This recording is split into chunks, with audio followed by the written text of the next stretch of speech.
Everyone, welcome all of in stock trading मंत्र। आज बात करेंगे कि क्या इन्वेस्टर्स को अपने पोर्टफोलियो में प्रॉफिट बुक करना चाहिए, अपने स्टॉक्स के अंदर प्रॉफिट बुकिंग करनी चाहिए और ट्रेडर्स को क्या करना चाहिए। तो हम बात करेंगे सबसे पहले इन्वेस्टर्स की। तो दो कैटेगरी हैं, short term investors and long term investors. Short term investors को प्रॉफिट बुक कर लेना चाहिए, येस, बिकॉज़ वो इन्वेस्ट करते हैं कुछ मंथ्स के लिए, कुछ ईयर्स के लिए। जो लॉन्ग टर्म इन्वेस्टर्स हैं वो सोच सकते हैं कि प्रॉफिट पार्शली बुक किया जाए या किसी ज़रूरत पड़ने पे किया जाए। दोनों का सिनेरियो अलग अलग होता है। अब हम बात करेंगे कि आखिर ऐसी क्या चीज़ें होती हैं जिनसे हम कंफर्म कर सकते हैं कि ट्रेंड यहाँ से रिवर्स हो जाएगा और क्यों हमें प्रॉफिट बुक कर लेना चाहिए। तो एक कॉमन अगर हम बात करें, कोई स्टॉक अगर सपोज़ करिए कि मैंने ट्रेंड लाइंस ड्रॉ की हैं, कोई स्टॉक अगर इसी तरीके से इस ट्रेंड लाइन पे सपोर्ट लेते हुए आगे बढ़ रहा था, सपोज़ थोड़ा सा 45 डिग्री या उससे थोड़ा कम एंगल आप मान सकते हैं, 30 to 45 डिग्री के एंगल पर यहाँ था, एंड उसके बाद में समवेयर सेम 45 डिग्री के एंगल पर यहाँ पर वो स्टॉक इसी ट्रेंड, थोड़ा सा ट्रेंड लाइन शिफ्ट हुई, यहाँ पर सपोर्ट ले रहा था। बट अगेन अचानक क्या होता है कि अचानक से स्टॉक्स के अंदर वॉल्यूम आते हैं और वॉल्यूम प्राइस एकदम जंप होता है और प्राइस अचानक से काफ़ी राइज़ कर जाता है। और उसके बाद क्या होता है कि जैसे राइज़ करने के बाद में यहाँ कुछ टॉप फॉर्मेशन के हमें सिग्नल्स मिलने लगते हैं। सिग्नल्स कैसे मिलते हैं? कई बार हमें M pattern, double top pattern जिसको बोलते हैं, डबल टॉप पैटर्न मिलने लगता है, उसका ब्रेकडाउन के सिंबल्स मिलने लगते हैं, या कैंडल्स की जो फॉर्मेशन है वो भी बताने लगती है कि जो प्राइस का जो मोमेंटम था वो लॉस हो चुका है, जो बायर्स थे वो एग्जॉस्ट हो चुके हैं और यहाँ पर धीरे धीरे सेलर्स आते जा रहे हैं। तो भी आप वहाँ पर अपना प्रॉफिट बुकिंग के बारे में सोच सकते हैं। तो मेन चीज़ क्या हुई? मेन चीज़ हुई यहाँ पर ट्रेंड लाइन का जो एंगल है, ट्रेंड लाइन का एंगल अगर आप नोट कर रहे हैं, वो ट्रेंड लाइन स्टीप हो चुकी है, स्टीप राइस उसके अंदर आया है और एक अच्छी परसेंटेज यहाँ से लेकर के यहाँ तक प्राइस के अंदर लगभग आप मान सकते हैं 10 to 20%, समटाइम्स 25% का ये जंप रहता है। इसको समटाइम्स बम्प एंड जंप भी बोला जाता है। बम्प एंड जंप, जब भी कोई स्टॉक फॉल होता है, सारे स्टॉक्स की मैं बात नहीं कर रही हूँ, नॉर्मली ये एक प्रोसेस होता है कि जब स्टॉक फॉल होता है यहाँ से कुछ पैटर्न बनाते हुए, सपोज डबल टॉप बनाते हुए, तो उसके बाद में जो उसका फॉल है वो वहाँ उस एरिया तक कई बार टच करने ज़रूर आता है जहाँ से उसके अंदर एक स्टीप राइज आया था, स्टीप राइज वाले एरिया के अंदर आता है कई बार, या फिर प्रीवियस रेसिस्टेंस जोन के पास ज़रूर आता है। तो यहाँ पर प्रॉफिट बुक करने के बाद में यहाँ पर वापस से उस स्टॉक के अंदर री एंटर किया जा सकता है। सारी की सारी चीज़ें हम कई सारे स्टॉक्स पे जा कर के देखेंगे, निफ्टी पे देखेंगे और एग्जांपल्स देखेंगे स्टॉक्स के अंदर की किस तरीके से ये हमारा जो बम्प एंड जंप है वो काम करता है और किस तरीके से हम प्रॉफिट बुक कर सकते हैं। ठीक है, अब बात आती है कि जो लॉन्ग टर्म इन्वेस्टर्स होते हैं जिनका टाइम होराइजन 10 to 15 ईयर्स होता है और जो स्क्रीन टाइम नहीं दे सकते, जो स्टॉक्स को बार बार वॉच नहीं कर सकते, तो उनको एक इस प्रोसेस के बारे में एक बार रीथिंक करना पड़ेगा। क्योंकि ऐसा भी हो सकता है कि उन्होंने कोई अच्छी कंपनी ली और उन्होंने टॉप पर सेल तो कर दिया, लेकिन वो उसको फिर ना तो जीटीटी लगा पाए और फिर उसको वो बाई नहीं कर पाए। तो फ़िलहाल हम जो बात कर रहे हैं, जो या तो शॉर्ट टर्म इन्वेस्टर हैं जिनका जो होराइज़न है वो छोटा है, या फिर अगर लॉन्ग टर्म इन्वेस्टर भी प्रॉफिट बुक करना चाहते हैं तो उनको उन स्टॉक्स को अपनी वॉच लिस्ट में रखना पड़ेगा, उनके ऊपर नज़र रखनी पड़ेगी कि फ़र्दर जहाँ पर उनको क्वांटिटी ऐड करनी है तो वो वहाँ पर उनका एडिशन कर सके। अब मेरे सामने मैंने हैप्पीएस्ट माइंड का चार्ट लगाया हुआ। Happiest mind day time frame है, आप सभी ने नाम सुना होगा शेयर्स का, बहुत लोगों के पोर्टफोलियो में ये शेयर होगा भी। हैप्पीएस्ट माइंड मेरे पास भी है पर्सनली। अब यहाँ से अगर आप देखें कि एक ट्रेंड लाइन थी, असेंडिंग ट्रेंड लाइन, यहाँ पर जहाँ पर ये सपोर्ट लेते हुए आगे बढ़ रहा था, देखिए यहाँ पर 1 टाइम, यहाँ पर 2 टाइम, यहाँ पर 3 टाइम सपोर्ट, यहाँ पर 4 टाइम। ठीक है, अब यहाँ पर जब ये सपोर्ट लिया इसने तो इतनी तेज़ी के साथ में बाउंस हुआ। और दूसरी चीज़ आप यहाँ पर वॉल्यूम देखिए, ये जो ग्रीन बार्स हैं दीज आर वॉल्यूम बार्स, यहाँ पर अच्छा खासा वॉल्यूम आया और इस स्टॉक को अच्छे से यहाँ पे एक तरह से कह सकते हैं आप चढ़ाया गया, पंप किया गया, यहाँ पर वॉल्यूम आया। और इस स्टॉक के अंदर जो प्राइस था अप्रॉक्स 900 से लेकर के सीधा जो जंप हुआ वो अप्रॉक्स 1600, 15-20 पॉइंट आप प्लस माइनस कर लेना, तो आप मान सकते हैं कि 650 से लेकर के 700 पॉइंट का जंप इस स्टॉक के अंदर आया। कितने टाइम के अंदर?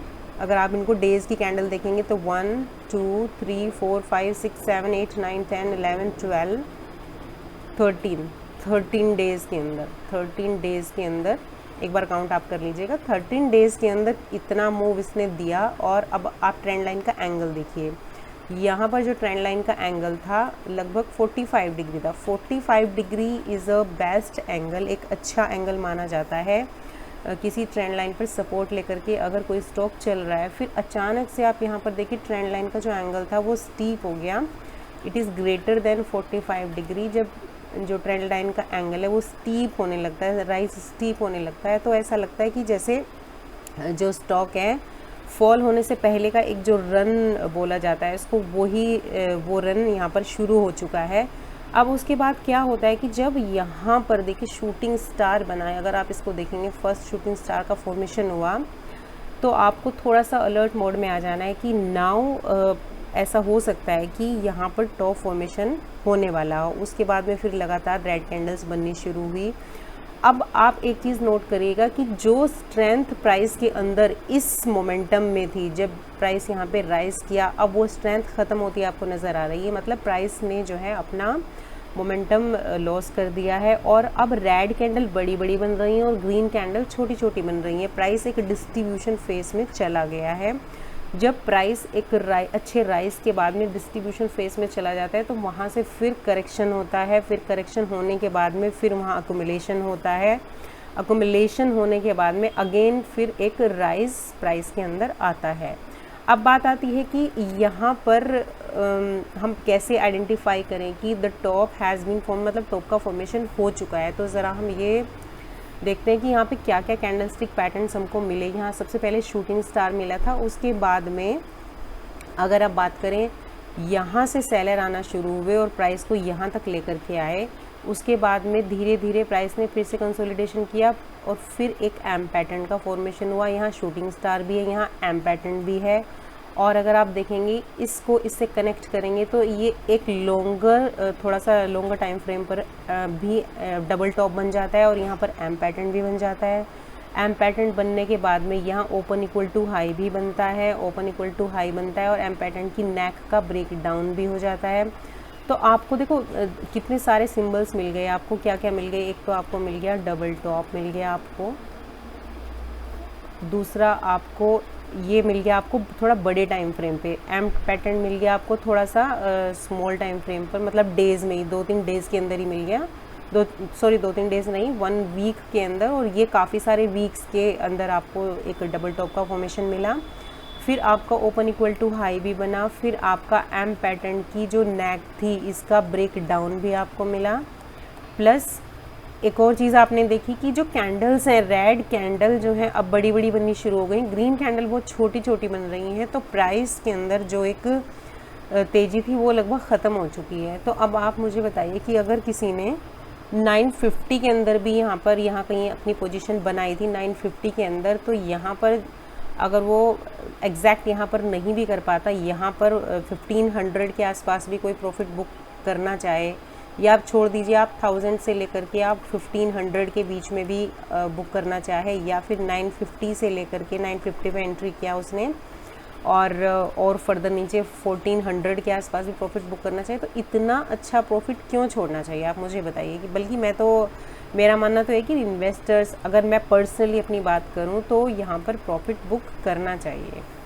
प्लस अब कुछ केसेस में होता क्या है कि बात आती है कि आपने प्रॉफिट तो यहाँ पर बुक कर लिया आपने यहाँ पर सिंबल्स देखे कि और यहाँ पर प्रॉफिट बुक कर लिया, प्लस यहाँ पर आप क्या करेंगे, कुछ लाइंस ड्रॉ करेंगे। जो आपका ये डिस्ट्रीब्यूशन एरिया था, डिस्ट्रीब्यूशन एरिया आप बनाने के बाद में अब इसको प्राइस एक रेजिस्टेंस की तरह लेगा। प्राइस यहाँ से पुल बैक के बाद में प्राइस यहाँ से बैक हुआ, उसके बाद में यहाँ पर जो है प्राइस ने डाउन जाना शुरू कर दिया। अब समटाइम्स होता क्या है कि प्राइस या तो जहाँ से उसने ये जंप लगाना शुरू किया था, एक स्टीप प्राइस आया था, वहाँ तक भी कई बार प्राइस आता है और वहाँ पर आप अपना फर्दर एडिशन कर सकते हैं। अगर आपने यहाँ पर फुल एग्ज़िट कर दिया था तो यहाँ पर आपने वापस क्वांटिटीज़ ऐड कर सकते हैं। यहाँ पर अगर आपने पार्शियल एग्ज़िट किया तो जितनी क्वांटिटीज़ आपने यहाँ पर एग्ज़िट की थी तो उतनी तो एटलीस्ट आप यहाँ पर ऐड कर ही सकते हैं और प्रॉफिट तो आपको मिल ही गया है।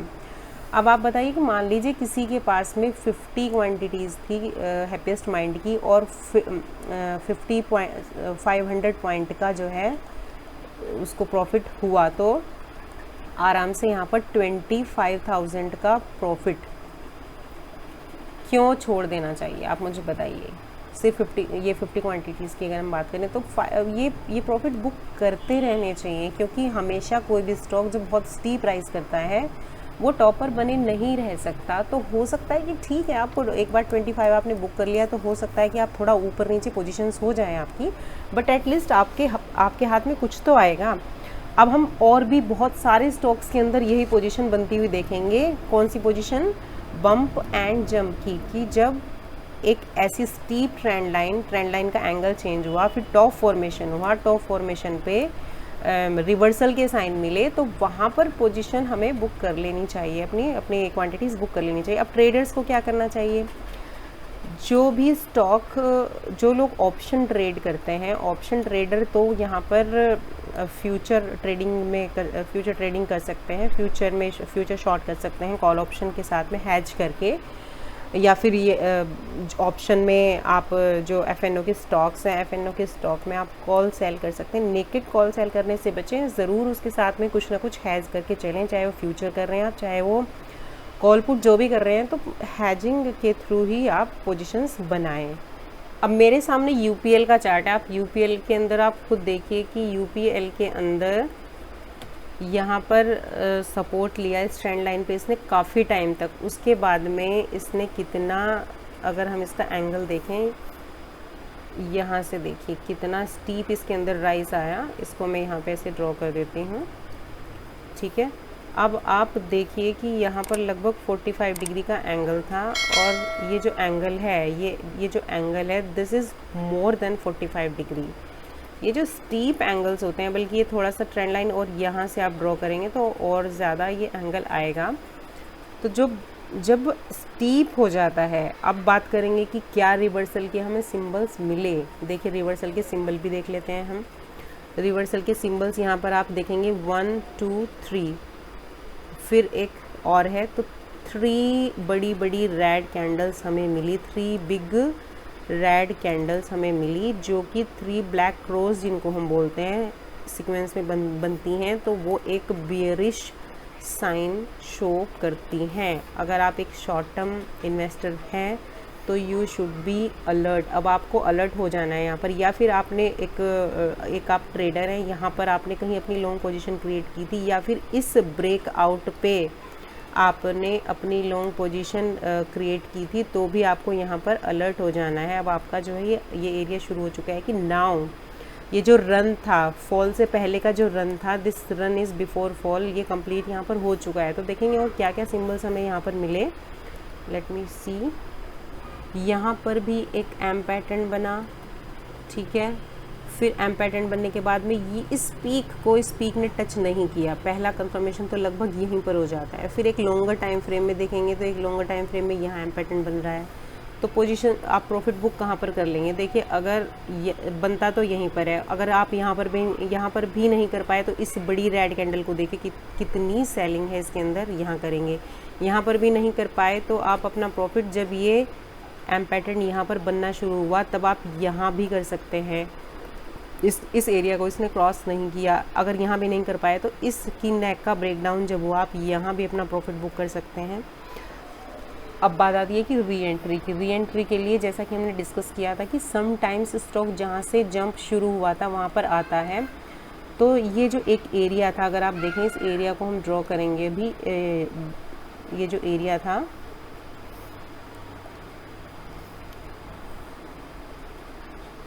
यहाँ कहीं इसने आया और यहाँ से एक शार्प मोमेंटम इसके अंदर वापस आया, तो आप एग्जैक्टली ज़रूरी नहीं है कि इसी एरिया तक ये वापस आए, हो सकता है जहाँ पर इसका प्रीवियस रेसिस्टेंस, जैसे ये यहाँ पर प्रीवियस रेसिस्टेंस है, तो आप यहाँ कहीं समवेयर हियर आप अपना जीटीटी लगा के छोड़ सकते हैं, थोड़ा सा ऊपर भी जीटीटी लगा के छोड़ सकते हैं इससे, ताकि आपकी यहाँ पर पोजीशन फिर से एंटर हो जाए। और आप अब देखिए अब कितना पॉइंट का यहाँ से प्रॉफिट अगर हम एक बार देख लेते हैं, यहाँ था लगभग, अगर किसी ने ब्रेकआउट या यहाँ पे भी एंट्री ली होगी तो अप्रॉक्सीमेट लेट मी सी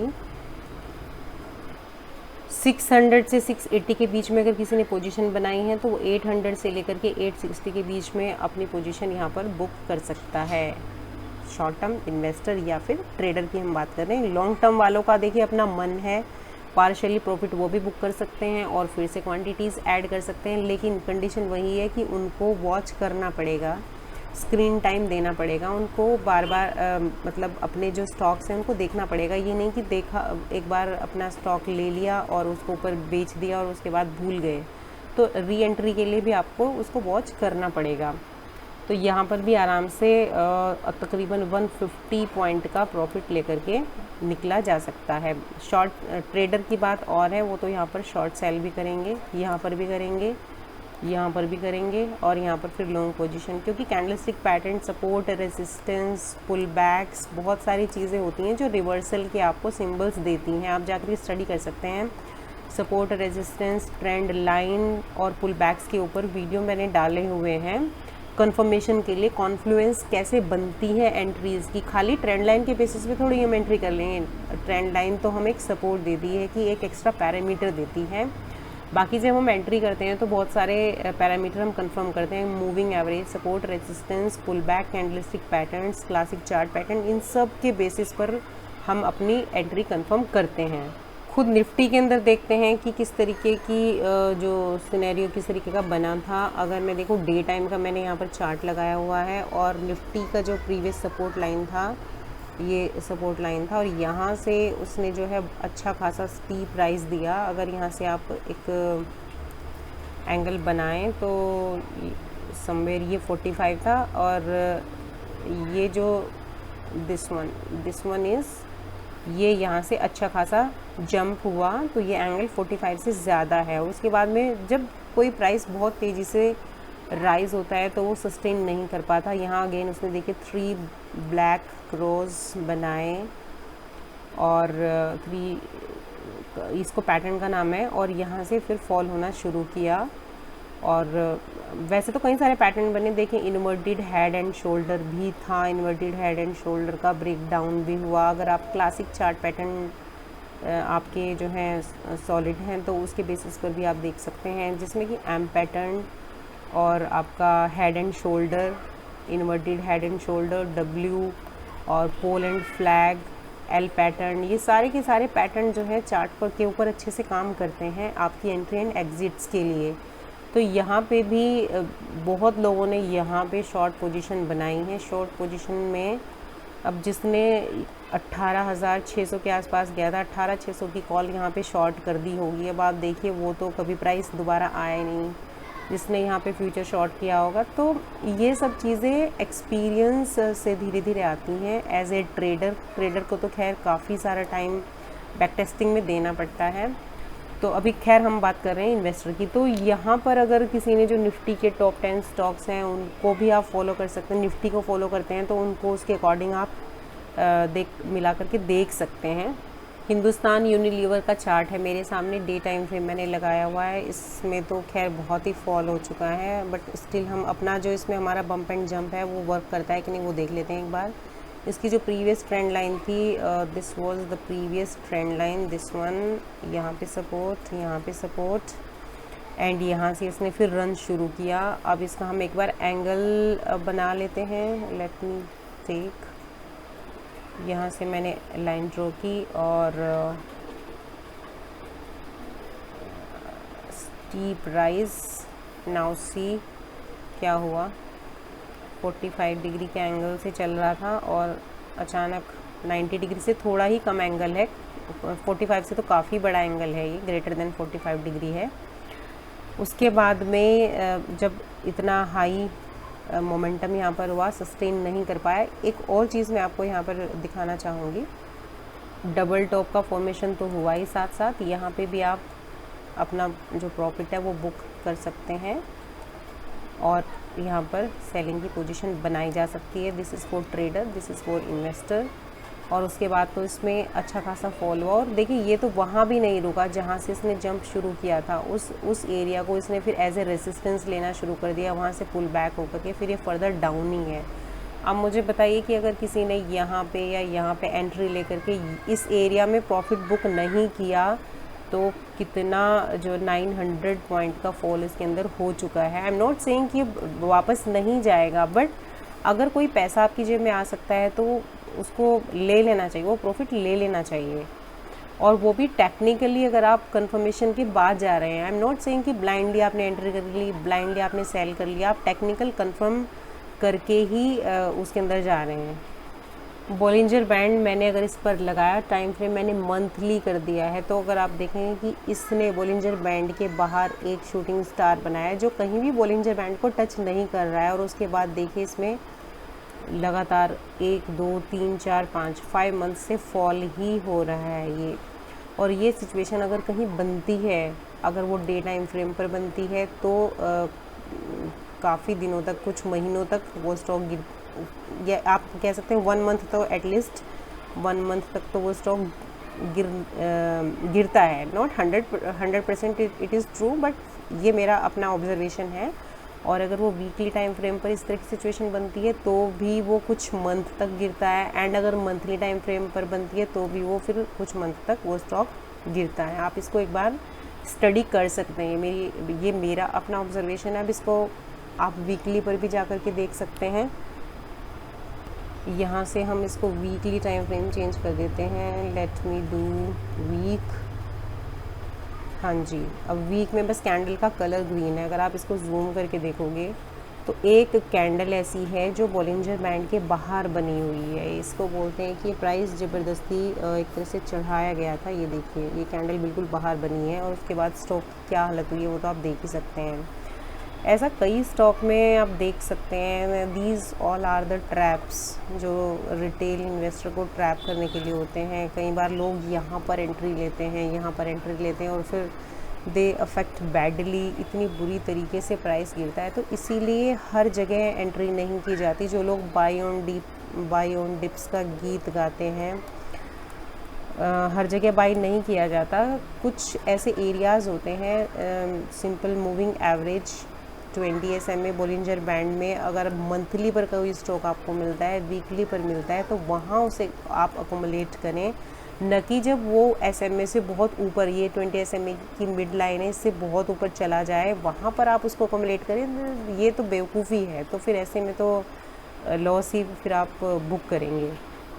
इस टॉपिक पे भी एक दिन डिस्कशन रखेंगे कि हमें इन्वेस्टमेंट कहाँ और किस तरीके से करना चाहिए, कहाँ और किस तरीके से। मेरा मतलब है कि टेक्निकली हमें, फंडामेंटली तो यू आर ओके, फंडामेंटली आपने सब कुछ पढ़ लिया। अब टेक्निकली भी कुछ चीज़ें होती हैं। ये नहीं कि फंडामेंटली मुझे इन्फी अच्छी लगी और मुझे HUL अच्छा लगा तो मैंने जाकर के टॉप पे यहाँ 2900 पे 2800 पे अपना सारा क्वांटिटीज़ लगा दी। नहीं, आपको देखना होता है कि कहाँ पर जो है डाइवर्जेंस, कन्वर्जेंस, कॉन्फ्लुएंसेस बनते हैं। मूविंग एवरेजेस के कहाँ पर बनते हैं, पुल बैक्स कहाँ पर बनते हैं, सपोर्ट रेजिस्टेंस कहाँ पर बनती हैं, ट्रेंड लाइन कहाँ पर होती है। इन सब को मिलाते हुए आपको क्वांटिटीज़ ऐड करनी होती है। सो वी विल डिस्कस सून। तो अभी मेरे सामने TCS का चार्ट है। TCS के अंदर भी अगर आप देखें कुछ किस तरीके से ट्रेडर्स ने पोजीशन ली होंगी।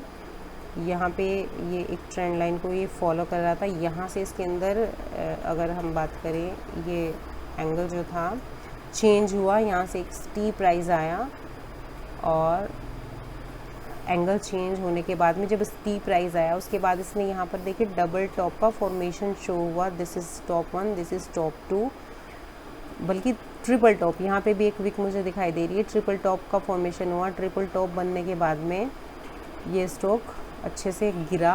अब यहाँ पर क्वांटिटीज़ कहाँ पे ऐड करेंगी, क्योंकि TCS एक बहुत मजबूत स्टॉक है, तो ज़रूरी नहीं है कि जहाँ से इसके अंदर ये जंप आया था, रन आया था, फॉल से पहले का रन, ये वहाँ तक आए। तो इस ऐसे केसेस में आपको क्या करना है, ऐसे केसेस में हम प्रीवियस जो हमारे रेजिस्टेंस जो जहाँ से प्रीवियस रेजिस्टेंस जोन है जिनको ब्रेक आउट करते हुए, इसको एक बार मैं दोबारा बना देती हूँ, जिसको ब्रेकआउट करते हुए दिस इज़ अ जोन जो जहाँ से इसको ब्रेकआउट मिला था, उस एरिया को आप आगे एक्सटेंड कर सकते हैं। क्योंकि देखिए यहाँ से इसने फिर से कोशिश की थी और ये वापस गया था, और फिर यहीं से फिर से ये एरिया एक सपोर्ट की तरह काम करता है। जो इसका प्रीवियस रेसिस्टेंस है, जहाँ से प्रीवियस इसको बार बार रेसिस्टेंस मिला था, तो वहाँ पे भी अपनी क्वांटिटीज़ के लिए आप ऐड करने के लिए जीटीटी लगा सकते हैं। तो डिपेंड करेगा कि किस तरह का स्टॉक का जो स्ट्रक्चर है। तो कहने का मतलब ये है कि अगर आप एक शॉर्ट टर्म इन्वेस्टर हैं तो आप प्रॉफिट बुक कर सकते हैं, अपना पूरी तरीके से ट्रेडर हैं, पूरी तरीके से कर सकते हैं। अगर आप लॉन्ग टर्म इन्वेस्टर हैं और आपके पास प्लेंटी ऑफ टाइम है स्टॉक्स को वॉच करने का, तो आप सोच सकते हैं। अदरवाइज़ तो 10-15 साल के लिए अगर आप इन्वेस्टमेंट कर रहे हैं, फिर तो स्टॉक को अच्छी कंपनी ऊपर जाएगी, बशर्ते उसके अंदर कोई ख़राब न्यूज़ ना हो। इस टॉपिक को भी इतना ही रखते हैं, और फिर जल्दी ही एक नई वीडियो में मिलेंगे और कुछ नई चीज़ें डिस्कस करेंगे। तो अगर आपको ये टॉपिक पसंद आया हो तो please like the video, and अगर आपने चैनल सब्सक्राइब नहीं किया है तो प्लीज़ सब्सक्राइब द चैनल। और ऑप्शन ट्रेडिंग के ऊपर काफ़ी सारे वीडियोस हैं, बेसिक से लेकर प्रो तक, आप देख सकते हैं जाकर के। लिंक डिस्क्रिप्शन में प्लेलिस्ट है पूरी, आप देख सकते हैं। प्लस टेक्निकल एनालिसिस, किस तरीके से जो प्राइस है वो रिवर्स होता है, ट्रेंड रिवर्सल पैटर्न्स क्या क्या होते हैं, कैंडलस्टिक पैटर्न्स क्या क्या हो सकते हैं, वो भी जाकर के आप स्टडी कर सकते हैं। Plus basics of stock market भी जाकर के आप स्टडी कर सकते हैं। कैंडलस्टिक पैटर्न्स क्या होते हैं, उनकी बेसिक स्टडी भी आप जा कर के कर सकते हैं। सारे के सारे वीडियोस अवेलेबल हैं, तो आप एक बार ज़रूर स्टडी कीजिएगा। फिर मिलेंगे। Thanks for watching. Thank you. Bye bye.